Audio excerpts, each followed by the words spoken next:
Here, I was unable to put everything of numerology on one, obviously, because I have a little tidbit here to show you. There's a thing called Gematria. I'm not so sure that's the way it's pronounced. I hear people pronounce it different ways and everything. This woman, this book, this woman has some pretty good stuff. Stonehenge and the Great Pyramid by Bonnie Gaunt. But this, look at that, it's not going to stay open for me.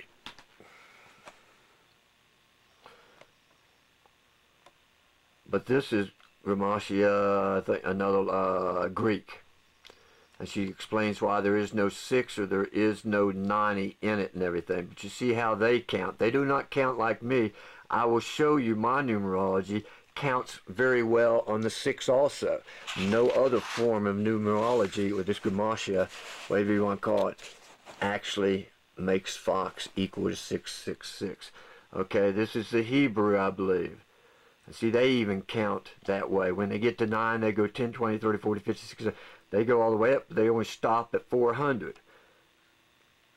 Let me show you how. You know, this is a good little book. In fact, you can get books like this from a magazine, and they have, you know, they have really a lot of bizarre stuff. Or if you're into pyramids and this and that, and conspiracy theories and that and this and all that, this is what magazine you should be getting. You can send off for it. Adventures Unlimited.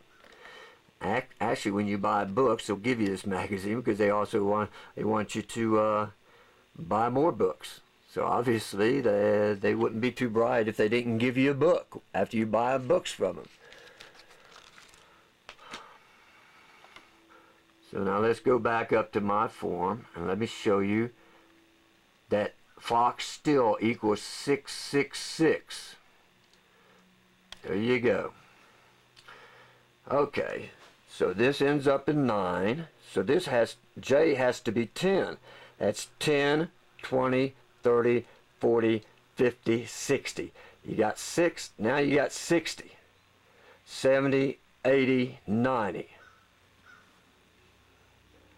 100, 200, 300, 400, 500, 600, 6, 6, 6, 7, 800.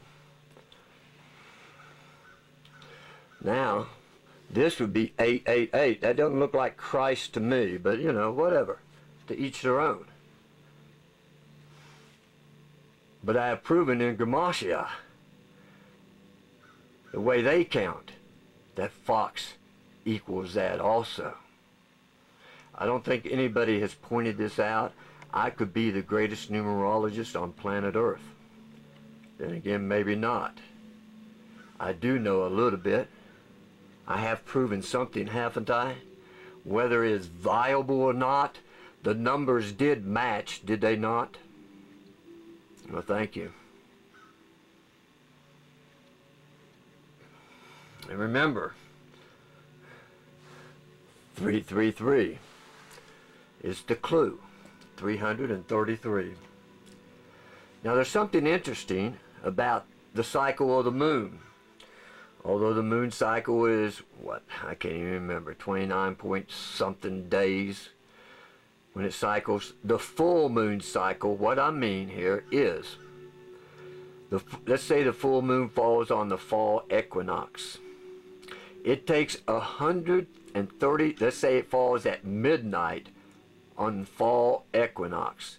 It takes 133 years for the full moon to fall at midnight on the fall equinox again. 133 years. Now 5 is the number of Christ. We don't have to say it's the number of Christ, but if you multiply 5 times 133, you get 665. Correct? Now, the start of the 6th cycle of the full moon or the new moon or the quarter moon, it doesn't matter. It doesn't matter whether it's on the summer solstice or not. The full cycle, we don't even have to say full moon cycle, the full cycle of the moon The sixth one starts on the 666th year. The number of the beast is 666. And it doesn't say wisdom is knowing the number. It says something else. It is chapter 13, verse 18 of Revelation, which I'm trying to flip to, but when you got gloves on, it's a little difficult. So we go to 13:18. Now what's interesting here, if you add 13 and 18, you get 31, the number of the Father. If you subtract 13 from 18, you get 5. Christ is 32 and reduces to 5. That's somewhat interesting in itself. It had to be at 13:18 in order for it to equal in numbers. And here's what it says. Here is wisdom. Let him that hath understanding count, or sometimes calculate the number of the beast, for it is the number of a man, and his number is 666.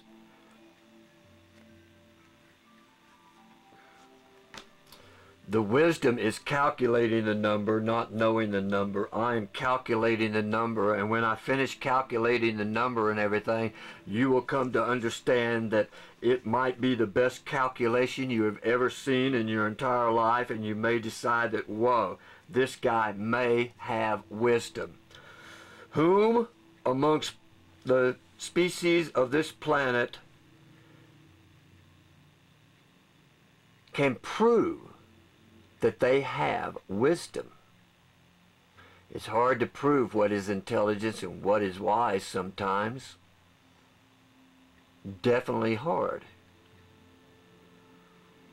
But the man who calculates the 666, the best that anybody has ever seen, would have to be tapped with wisdom. Okay?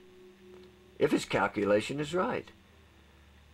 But how do you know that the calculation is right? How can you prove it? There's always proofs, there's always theories and proofs to those theories in numerology, in numbers. You got all them theorems, and you got to prove them.